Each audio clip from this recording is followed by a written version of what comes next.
YS షర్మిలక్క వార్తొచ్చిందుల్లో అప్పటి ప్రధానమంత్రి అప్పటి ముఖ్యమంత్రి ఇప్పటి ప్రధానమంత్రి ఇప్పటి ముఖ్యమంత్రి గురించి ఏమేమో చెప్తుంది. ఇందాం రండి. చెప్పక్క. ఆంధ్ర రాష్ట్ర ప్రజలు గత 10 సంవత్సరాలుగా వాళ్ళు బానిసలు కావాలని వాళ్లకు లేకపోయినా వాళ్ళు ఎంచుకున్న నాయకులు బీజేపీకి బానిసలుగా పనిచేశారు కాబట్టి ఆంధ్ర రాష్ట్రం మొత్తం 10 సంవత్సరాలుగా బీజేపీ పార్టీకి బానిసత్వం చేశారు. గత 10 సంవత్సరాల సంది ఆంధ్రప్రదేశ్ రాష్ట్రంలో ప్రజలకు బానిసలుగా మారాలి అని లేకున్నా వాళ్ళు ఎంచుకున్న నాయకులు మాత్రం బీజేపీకి బానిసలుగా పనిచేసిరట. 2014లో చంద్రబాబు నాయుడు, అటెనక 2019లో వాళ్ళ అన్న జగన్మోహన్ రెడ్డి 10 ఏళ్ల సంది బానిసలుగానే ఉన్నారు. ఇప్పటికి కూడా బానిసలుగానే ఉండిపోవాలని చూస్తురట. సరే గాని అసలు ముచ్చట్లకు రా అక్క. 2015లో అమరావతి రాజధానికి శంకుస్థాపన చేస్తే ఆ స్థలాన్ని మేము సందర్శించాలనుకుంటే అది తప్పట. ఆ గది అప్పుడు స్వయంగా మోడీ సారే వచ్చి రాజధాని కట్టనికే శంకుస్థాపన చేసిన స్థలం గురించి అక్క అనాలసిస్ చేసి చూపెడుతుంది చూడుర్రి. మోడీ గారు 10 ఏళ్ళు అయింది మీరు వచ్చి, మరి దీని కథ ఏమిటి, దీనికి ఏం సంజాయిషి ఇస్తారండి అని మేము అడగాలనుకుంటే మమ్మల్ని ఏం చేశారండి? హౌస్ అరెస్ట్ చేశారు. దేనికి? ఏంది మోడీ గారు, దీనికి పరిష్కారం ఎట్లా అని అది మేము ఎత్తి చూపెడదామని పోతే మమ్మల్నే తప్పట్టున్నారు, హౌస్ అరెస్ట్లు చేస్తున్నారని బాధపడుతుంది.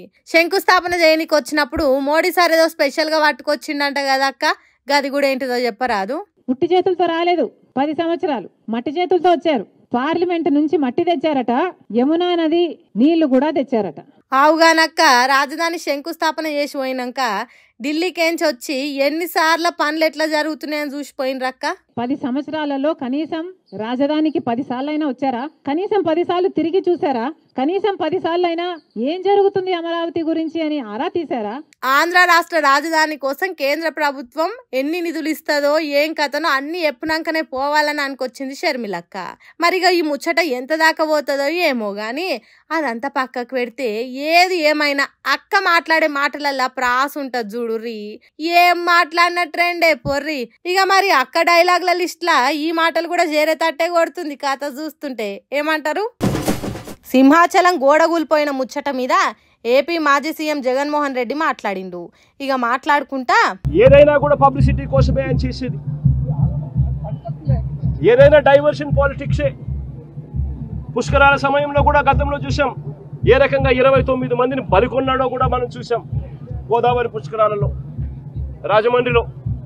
ఓష్ని ఎంత పెద్ద మాట అన్నాడు సార్. డైవర్షన్ పాలిటిక్స్ అంట, పుష్కరాల సంగతి తీసి మరీ చెప్తుర్రంటే బాగానే ప్రిపేర్ అయ్యి వచ్చినట్టుర్రు కదా.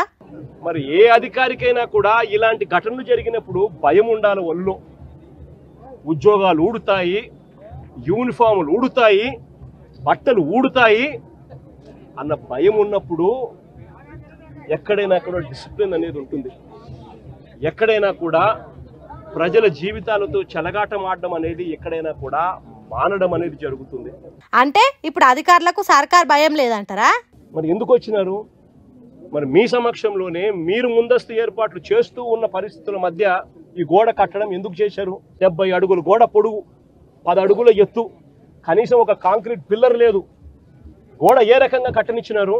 కొత్త గోడ అని తెలుసు, రాత్రి వర్షం పడిందని తెలుసు. చందనోత్సవం జరిగే ప్రతిసారి వర్షం పడుతుంది, ప్రతి సంవత్సరం. ఆ సెంటిమెంట్ కూడా మరి వర్షం పడింది అని తెలిసినప్పుడు మరి గోడ పక్కనే మనుషులు ఎందుకు నిలబెట్టారు? ప్రతిదీ కూడా డైవర్షన్ పాలిటిక్సే.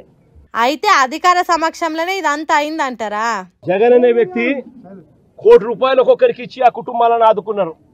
ఇప్పుడు ప్రభుత్వం తప్పిదం వల్ల, ప్రభుత్వం చేసిన తప్పిదం వల్ల ఈ ఘటన జరిగితే చూసిర్రా, ఆయన ముఖ్యమంత్రి ఉన్నప్పుడు ₹1 కోటి ఇచ్చి బాధిత కుటుంబాలను ఆదుకున్నా అని గుర్తు చేస్తుండు. అయితే ఇప్పటోళ్ళు ఇచ్చే 25 లక్షలు తక్కువనే అని చెప్పకనే చెప్తుండు కదా. మళ్ళీ మేము అధికారంలోకి వచ్చిన తర్వాత ఈ కుటుంబాలకు ఆ ₹1 కోటి బ్యాలెన్స్ వీళ్ళు ఇచ్చినారు.